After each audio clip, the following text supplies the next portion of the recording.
కళాఖండితంగా చెప్తున్నాడు, నిశ్చయంగా చెప్తున్నాడు, వాస్తవికం చెప్తున్నాడు. పేతురు గారు అక్కడ ఉన్నటువంటి యోహాను గారు చెప్తున్న మాట, ఇక్కడ పేతురు గారు ఏమన్నారంటే రాస్తున్న మాట ఏంటంటే, ప్రభు దయాళుడని మీరు రుచి చూచున్నాడలా సమస్తమైన దుష్టత్వమును సమస్తమైన కపటమును మాని కొత్తగా జన్మించిన శిష్యుని పోయి ఉంటారన్నాడు. వాడు కొత్తగా జన్మిస్తేగా దేవుడి రాజ్యంలో ప్రవేశించలేడని చెప్పేసి అక్కడ నికోదేముతో యేసుప్రభువు చెప్తున్నమాట. ఏం చేయాలి మనం, ఏం జరిగించాలి మన జీవితంలో? కొత్త జన్మ జన్మించాలి. కొత్త జన్మ అంటే మళ్ళీ తల్లిగర్భంలో ఉద్భవించడమా, తల్లిగర్భంలో వెళ్ళిపోవడమా? కాదండి. ఏంటంటే దాని అర్థం ఏంటంటే, ఒకడు నీటి మూలముగాను ఒకడు ఆత్మ మూలముగాను, అంటే రక్షింపబడ్డ ప్రతి ఒక్కరము కూడా ఏమైనా ఒక కొత్త జన్మ జన్మించాం. ఎవరైనా క్రీస్తునందు నిలవాడు నూతన సృష్టి, క్రీస్తును అంగీకరించడం ద్వారా ఒక నూతన సృష్టి. ఎదుగు పాతవి గతించను, ఎదుగు కొత్తవాయన అన్నాడు. పాతవి గతించను, ఇవి కొత్తవాయన అన్నాడు. కొత్త జన్మ అనగా అర్థం ఏంటిదంటే, బాప్తిసం మారు మనసు పొంది బాప్తిసం పొందినప్పుడు ఒక నూతన జన్మ. అయితే అక్కడ శిష్యువుని పోలి ఉన్న వారం అంటాడు. శిష్యువుకు ప్రపంచం ఏం తెలియదు, అందుకే ఆ ప్రపంచం తెలియకుండా శిశువుకి తెలియదు కనుక ఇక నికోదేము చాలా బోధకుడై ఉండి కూడా ఈ మారు మనసు గురించి అతను తెలియనందున, రక్షణ గురించి తెలియనందున ప్రభు యేసుక్రీస్తు నేరుగా అతనితో మాట్లాడుతూ ఉన్నాడు. ఓ నికోదేము, ఒకడు కొత్తగా జన్మిస్తే కానీ దేవుని రాజ్యంలో ప్రవేశిస్తాడు, జన్మించకపోతే ప్రవేశించాడని చెప్పేసి మరి అక్కడ ఉన్నటువంటి ఆ నికోదేముతో మాట్లాడుతూ యూదులకు బోధకుడు ఉన్నాడు అతడు. చదమ్మా, యోహాను సువార్త 3వ అధ్యాయం చదవనా? చదువు.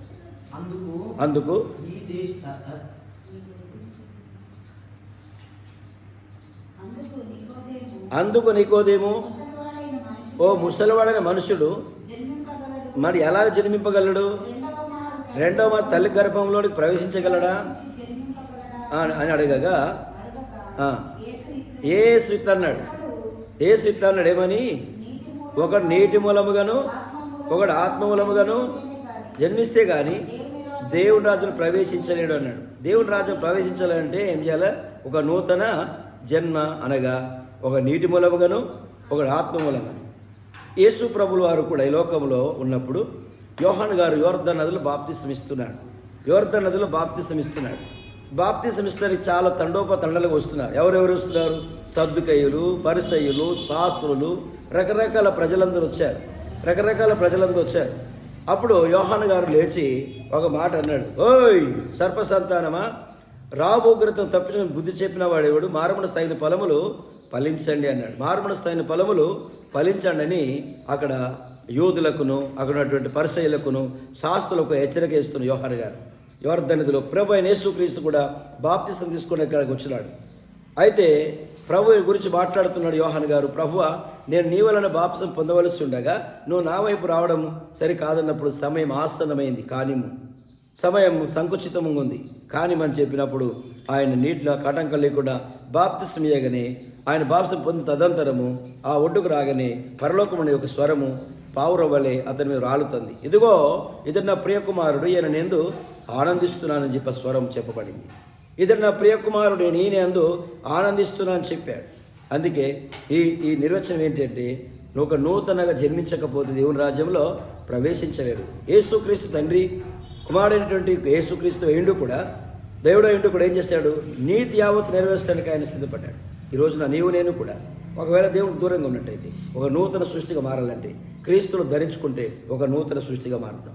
నూతన సృష్టి సంవత్సరాలు గతిస్తున్నాయి. 24 అయిపోయింది, 25 సంవత్సరాలు కాలేడు పడ్డాం, సంవత్సరాలు గతిస్తున్నాయి, పండుగలు జరుపుకుంటున్నాం, ఆనందంగా ఉన్నాం. కానీ ఏమిటి దీనిలో ఆంతర్యం ఏంటంటే, నూతనమైనటువంటి జన్మ అనగా ఒకడు కొత్తగా జన్మించాలి, అప్పుడు నూతన సృష్టి. అయితే యేసుక్రీస్తుని అంగీకరించడం ద్వారా ఒక సృష్టిగా మారిపోయాం మనం అందరికీ కూడా.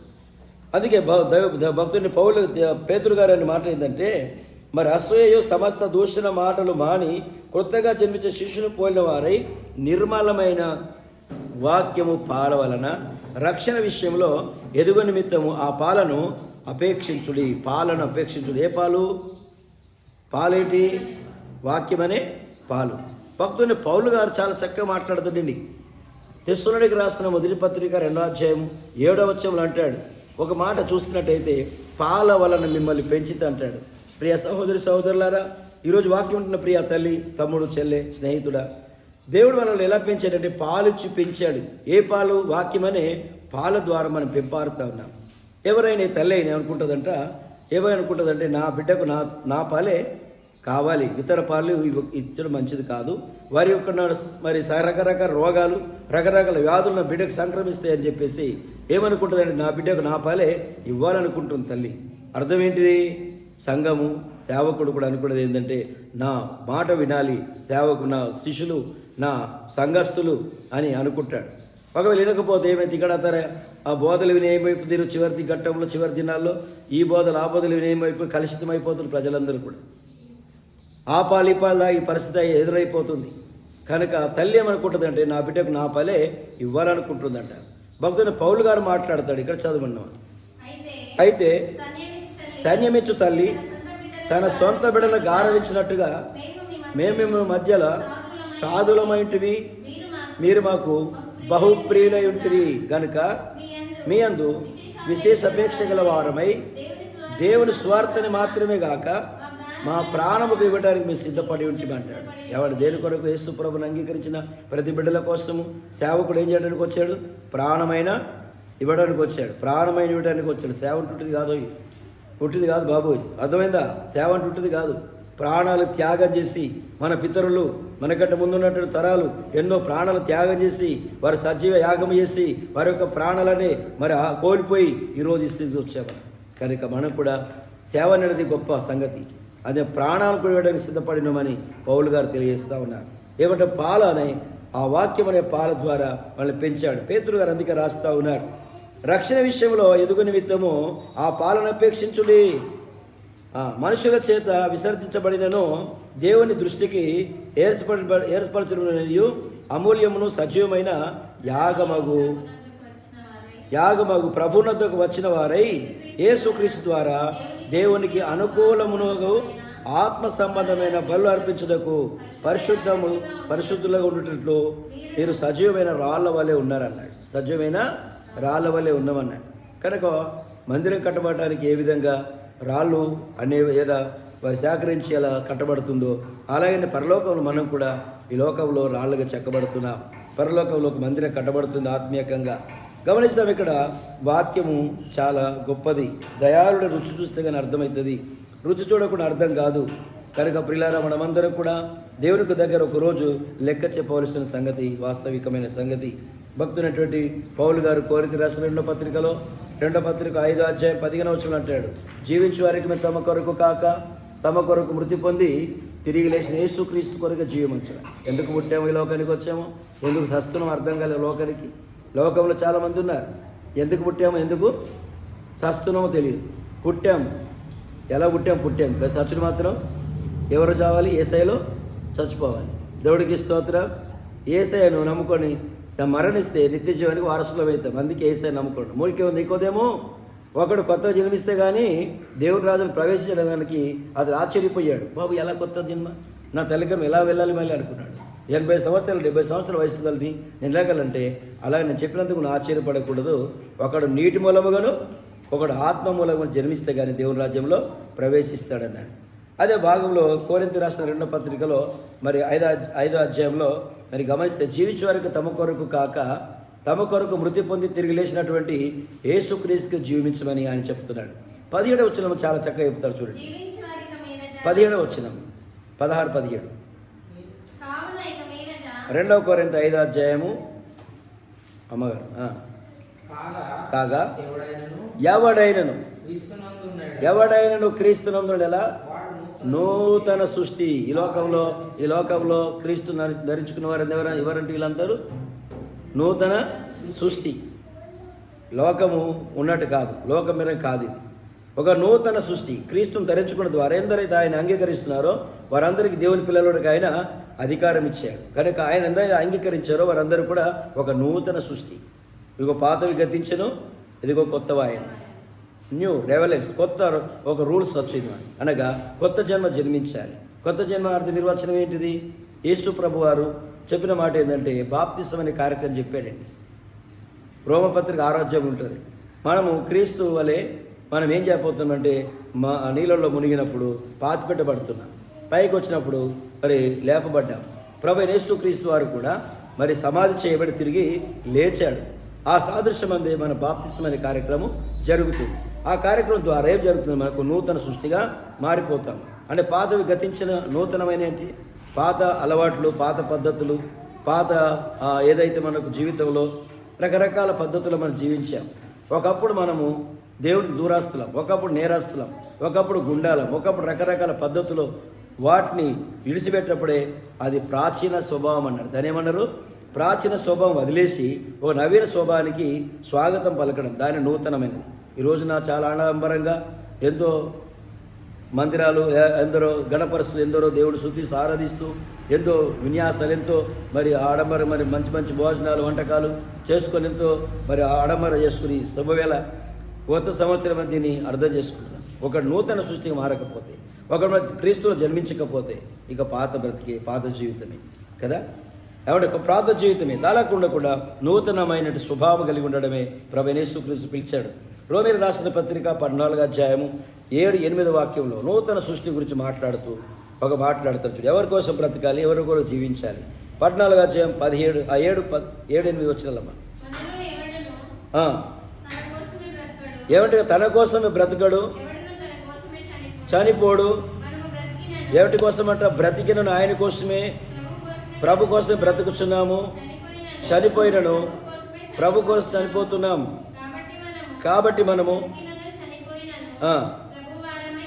ఏమా బ్రతికైనా చనిపోయిన ఎవరి వారం? ఇప్పుడు ప్రభు. ఎలా ప్రభువారం అయ్యాము అంటే నూతన సృష్టిగా మార్చబడ్డాం. నికోదేముతో చెప్పిన మాటే. నికోదేమో ఒకడు కొత్తగా జన్మిస్తే కానీ దేవుని రాజ్యంలో ప్రవేశించాలని చెప్పే మాట. అందుకే ఒక నూతన సృష్టిగా మారటానికి ప్రభు యేసుక్రీస్తు లోకానికి వచ్చి ఒక నవీన స్వభావాన్ని ధరింపజేసి ఆయన మనలో ఒక నూతన పరిచాడు. నువ్వు కొత్తగా ఒక రూల్ అనగా కొత్త జన్మించినట్టు చేస్తాడు.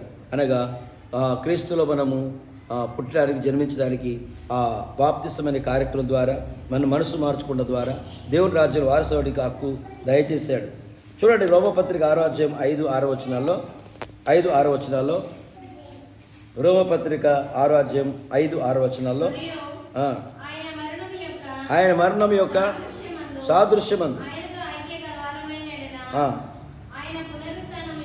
ఆయన పునరుద్ధానం యొక్క సాదృశ్యమందును ఆయనతో ఐక్యం గలవారమై ఉందుము.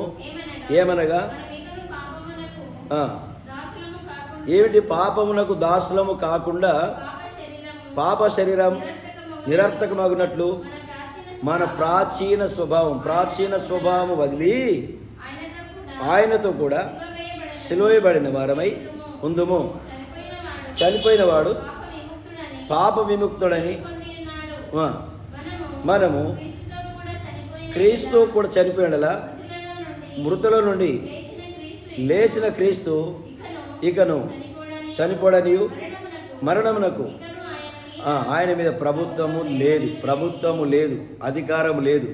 ఆ అధికారాన్ని, మరణం అధికారాన్ని ఏం చేశాడు? సిలువలో కొట్టివేశాడు. సాతాను యొక్క తలను చితకబాదాడు. మన మీద ప్రభుత్వం లేకుండా చేశాడు. దేన్ని? మరణమును జయించాడు, చావును జయించాడు, సమాధిని జయించాడు. అందుకే మరణం ఏలడానికి మన మీద ప్రభుత్వం చేయడానికి వీల్లేదు. శరీరం ఏమైపోతుంది? ఒకరోజు పోతాం. శరీరం చంపేవాడికి మరి భయపడకండి. ఎవరిని చంపేవాడికి భయపడాలి? ఆత్మను చంపేవాడికి. శరీరము ఏం చేసుకున్నా ఏం కాదు.